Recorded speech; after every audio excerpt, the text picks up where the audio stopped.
शिक्षा के क्षेत्र में जनपद का अग्रणी संस्थान विद्यानिकेतन फार्मेसी एवं विद्यानिकेतन डिग्री कॉलेज कुतुबनगर सीतापुर। सत्र 2023-24 के लिए डी फार्मा एवं बीए में प्रवेश के लिए शीघ्र संपर्क करें। सत्र 2022-23 में डी फार्मा का रहा उत्कृष्ट परीक्षा फल। सभी 90% छात्र छात्राएं प्रथम श्रेणी में हुए उत्तीर्ण। न जात का पता है न बाप का पता है, दुनिया अनाथ में जाऊं कहाँ। डर जाए जो आतंक से वो पत्रकार नहीं है, डर जाए जो आतंक से वो पत्रकार नहीं है, और सत्य से जो सरके जो सत्य से वो कलमकार नहीं है। जनता के दुख दर्द को जो लिख नहीं पाया वो कुछ भी हो लेकिन अखबार नहीं।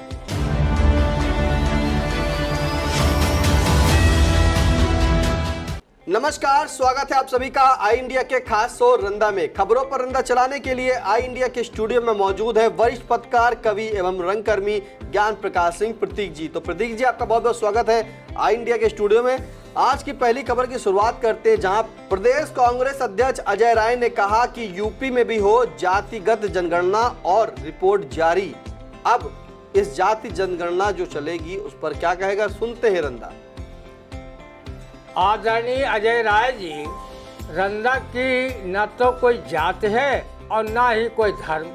रंदा अपने आप को मनुष्य जात का समझता है तथा वो मानव धर्म को मानता है, इसलिए वो जातिवाद व धर्मवाद की भांति से अपने आप को दूर रखता है। जब उत्तर प्रदेश में जाति गणना हो तो उसमें रंदा को कतई शामिल नहीं कराना। हाँ, कभी यदि मनुष्य जात की गणना हो या जात धर्म निरपेक्ष गणना हो तो उसमें रंदा को शामिल अवश्य करा देना। रंदा आपका हमेशा आभारी रहेगा। रंदा की अगर कोई जात ही होती तो वो ये फिल्मी नगमा क्यों गाता घूमता, न जात का पता है न बाप का पता है, दुनिया अनाथ में जाऊं कहाँ। जाति जनगणना से अजय राय जी राजनीतिज्ञों को फायदा होगा, उससे आम जनता को तो कोई फायदा होगा नहीं। जिस जात के लोग अधिक संख्या में होंगे, राजनीतिक दलों व नेताओं का झुकाव और फोकस उसी जात पर होगा, और कम संख्या वाली जातियां राजनीतिक सामाजिक क्षेत्र में उपेक्षा का शिकार होंगी। किसी विचारक ने कहा था कि जात पात जात न पूछो साधु की, पूछ लीजिए ज्ञान। जब यूपी जाति जनगणना होगी तो ज्ञान कोई नहीं पूछेगा। जनगणना कर्मी घर घर जाकर उसकी जात जरूर पूछेंगे। जात पात ऊंच नीच अगड़े पिछड़े के चक्कर में ये देश आज़ादी के 75 साल बाद भी विकासशील देश से विकसित राष्ट्र नहीं बन पाया। रंदा कभी किसी की जात नहीं पूछता, क्योंकि उसने रामचरितमानस की ये चौपाई पढ़ रखी है, जात पात पूछे नहीं कोई, हरिका भजे सो हरिका होई। जाति पाति पूछे नहीं कोई, हरिका भजे सो हरिका होई। तो बिल्कुल वाकई जो जाति जनगणना होगी ठीक है, कराइए, लेकिन रंदा ने कहा है कि रंदा की ना कोई जाति ना धर्म, रंदा जो है सिर्फ इंसान है। इंसान की जब जनगणना कराएं तो रंदा को जो उस जनगणना में जरूर शामिल करें, क्योंकि जनगणना जो है अगर आप सिर्फ और सिर्फ राजनीतिक फायदे के लिए ही होती है। जिसकी जितनी जाति की संख्या अधिक होगी उतनी ही राजनीतिक पार्टियां उसको पूछेंगी, जो कम होंगी वो अपने बेचारे जो है ऐसे डग्गा मार जातियां चलती रहेंगी। फिलहाल अगली खबर, जहां दिल्ली पुलिस ने कई वरिष्ठ पत्रकारों के घरों पर छापे डालकर तथा उन्हें हिरासत में लेकर थाने में की 10 घंटे तक पूछताछ। उनका mobile, laptop, computer, hard disk, दस्तावेज किए जब्त। अब पत्रकारों पर दिल्ली पुलिस ने जो छापेमारी कार्रवाई की है उस पर क्या कहेगा, सुनते हैं रंदा। लगता है कि भाजपा सरकार सत्य लिखने वाले लोकतंत्र के सच्चे पहरुए पत्रकारों से इतना घबरा गई है कि वो उन पर झूठे मुकदमे लगवाकर गिरफ्तार करवा रही है, ताकि ये पत्रकार सरकार की गलत नीतियों व जन विरोधी कार्यों को लिखने व टीवी पर दिखाने की हिम्मत नहीं जुटा सकें।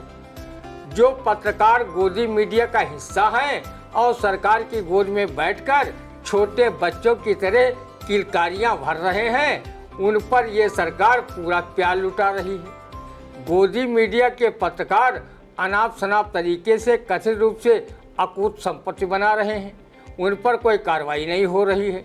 ये पत्रकार आज तक जनहित व राष्ट्रहित में सरकार से एक भी सवाल नहीं पूछ पाए हैं, जबकि यूट्यूब चैनल के पत्रकार राष्ट्रहित, समाज हित, जनहित को देखते हुए अपना पत्रकारिता का न सिर्फ धर्म निभा रहे हैं बल्कि वो सरकार की गलत नीतियों को लेकर सवाल भी कर रहे हैं, जिससे घबराकर सरकार ने अपनी पुलिस से उन पर झूठे मुकदमे लगवाकर जेल भिजवाने की कार्रवाई करा रही है, जो कतई स्वस्थ लोकतंत्र के लिए हित में नहीं है और ये संविधान में मिला अभिव्यक्ति की स्वतंत्रता के अधिकार का सरासर उल्लंघन है। अमेठी में जिस पत्रकार ने मंत्री स्मृति ईरानी से सवाल किया था उसे जेल जाना पड़ा। 9.5 साल में जब प्रधानमंत्री ने कभी प्रेस वार्ता नहीं की, वो सिर्फ लोगों को मन की बात ही सुनाते रहे, तो समझो पत्रकारों के प्रति इस सरकार का नज़रिया कैसा है।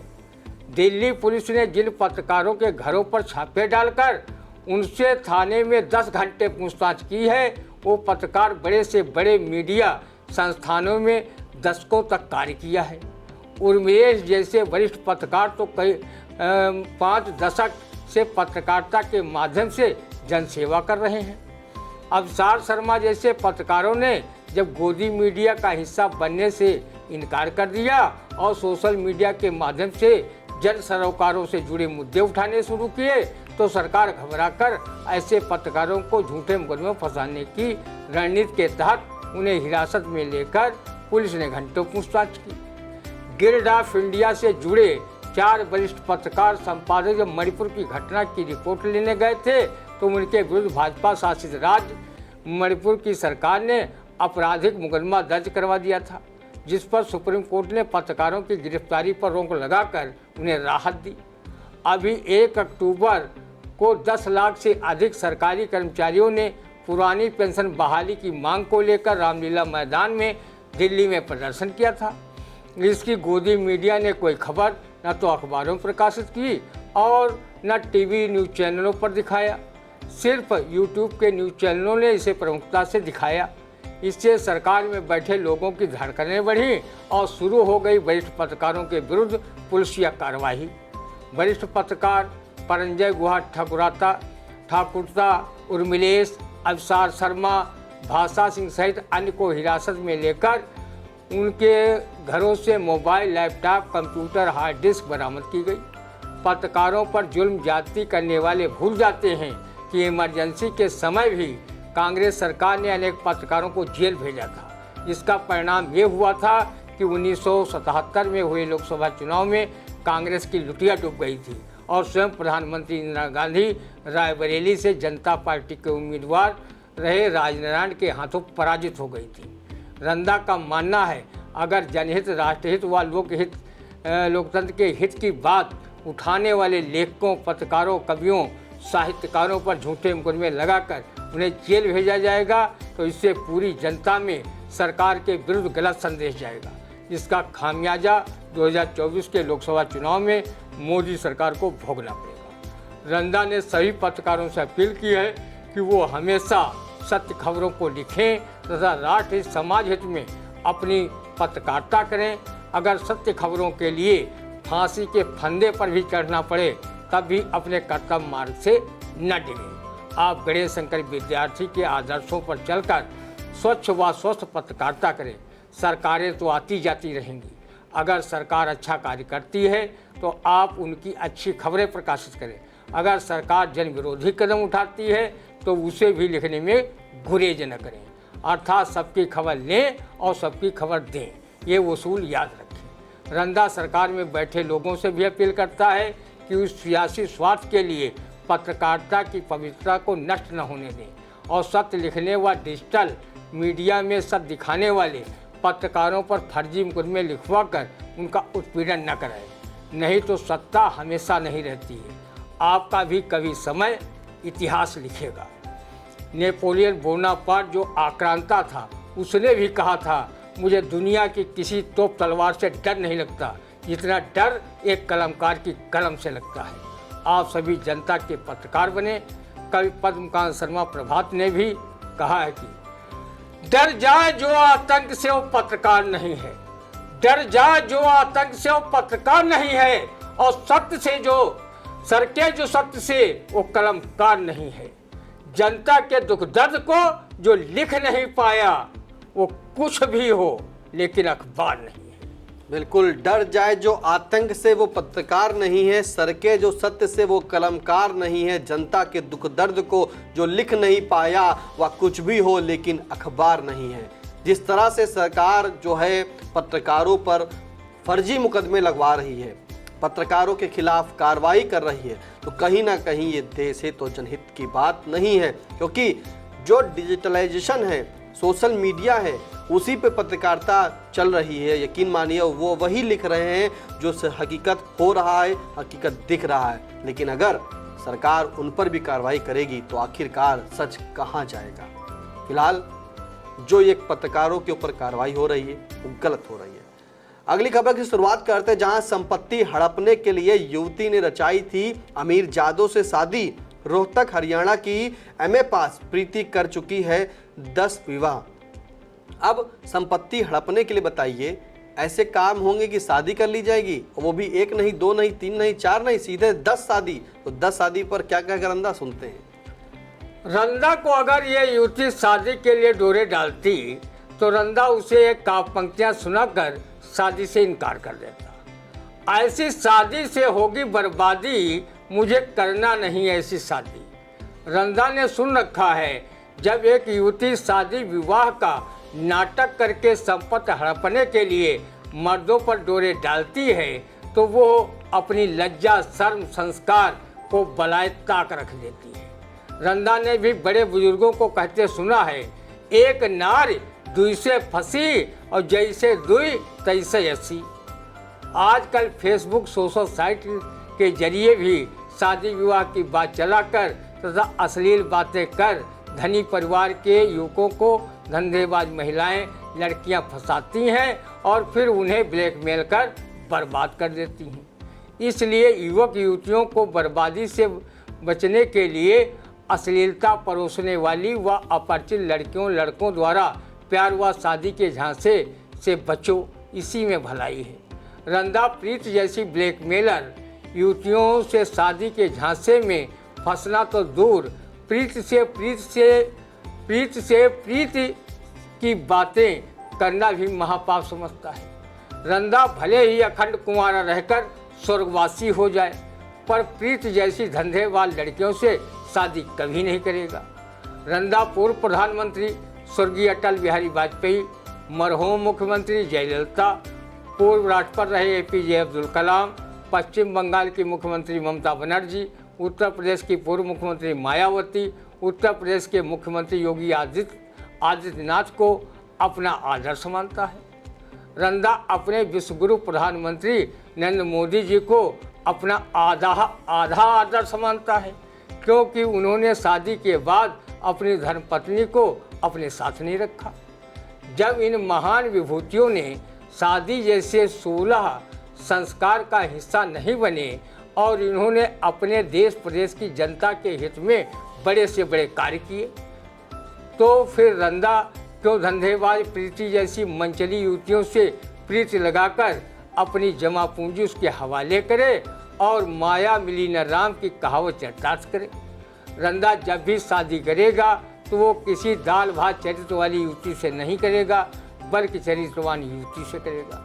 नहीं तो अपने कुंवारेपन का बोझ ढोता हुआ एक दिन स्वर्ग नरक के लिए इस दुनिया को टाटा बाय बाय कहता हुआ पलायन कर जाएगा।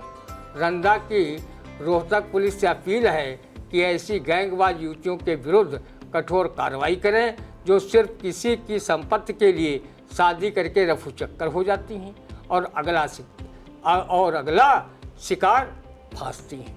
बिल्कुल सही कहा रंदा ने कि जो है रोहतक पुलिस जो है अपील की है रोहतक पुलिस से कि इस तरह की जो लड़कियां हैं उन पर लगाम कसे और उन पर कड़ी कार्रवाई करे, क्योंकि संपत्ति हड़पने के लिए जो है युवकों को फंसा कर जो शादी करना ये सही नहीं है। और इस प्रीति महिला ने तो 1 नहीं 10 शादी की थी सिर्फ और सिर्फ संपत्ति हड़पने के लिए। फिलहाल सोशल मीडिया पर भी इसी तरीके की जो हैं युवतियां हैं, ऐसी कुछ जो युवकों को ब्लैकमेल करती हैं, उनके वीडियो बना करके उनको वायरल करती हैं, उसके बाद उन्हें ब्लैकमेल करके बिल्कुल उनको जो है बिल्कुल जैसे कहते हैं ना कि जीरो पे ला देती हैं, तो वो जीरो कर ही देती हैं, उनसे पैसे धन उगाही क्या करती हैं। तो फिलहाल युवकों से भी अपील है जो इस तरह की सोशल साइटों पे मत जाएं, किसी भी लिंक को जो है ओपन ना करें, क्योंकि कब आप ठगी का शिकार हो जाएं ये नहीं कहा जा सकता। सोशल मीडिया है अच्छी चीज़ है, सोशल नेटवर्किंग अच्छी चीज़ है, लेकिन उसका उपयोग अच्छी जगह करें। आप सोशल मीडिया से जो है अच्छा ज्ञान लें, ना कि अश्लीलता परोसे और ना ही अश्लीलता जैसे जो है उनसे स्वीकार करें। इसलिए आप जो भी इंटरनेट से सभी सुविधाएं हैं वो अच्छे रूप में लीजिए, क्योंकि सिक्के के दो पहलू होते हैं, हेड या टेल। ये आप पर विषय करता है कि आप किसे चुनते हैं। इसलिए फिलहाल इंडिया भी अपील करता है कि आप नेट का जो है सही उपयोग करें, अपने ज्ञान को बढ़ाने के लिए, शिक्षा को जगाने के लिए आप जरूर पढ़ाई करें, उसका एक अच्छा उपयोग करें। अश्लीलता जैसे किसी भी प्लेटफॉर्म को जो है नेट पर मत यूज करें, क्योंकि सोशल जो ये नेटवर्किंग है, नेट जो है ये इंटरनेट सब कुछ परोसता है, ज्ञान भी परोसता है, अश्लीलता भी परोसता है। फिलहाल आप इतने जागरूक हैं कि आपको क्या स्वीकारना है वो आप समझिए, लेकिन आप युवकों से भी अपील है कि कृपया करके जो है इस तरह की जो अश्लीलता परोसी जा रही है, इंस्टाग्राम हो चाहे फेसबुक हो, ट्विटर हो, कुछ भी हो, सब पर है, लेकिन आप उसे स्वीकार ना करें। आप सिर्फ अच्छी चीज़ें लें, अच्छी जानकारियाँ लें, हिस्ट्री की जानकारी लें, जिससे कि आपको आपका भविष्य जो है उज्जवल हो सके। फिलहाल आज का रंदा आपको कैसा लगा कमेंट करके ज़रूर बताइएगा। और हाँ, अगर अभी तक आपने आई इंडिया को सब्सक्राइब नहीं किया है तो यूट्यूब पर जाकर आई इंडिया को सब्सक्राइब करें, बेल आइकन प्रेस करें, नोटिफिकेशन को ऑन करें। कोई सुझाव हो तो कमेंट के माध्यम से ज़रूर बताएं। फिर मिलेंगे आपसे अगले रंदे के कार्यक्रम में। नमस्कार।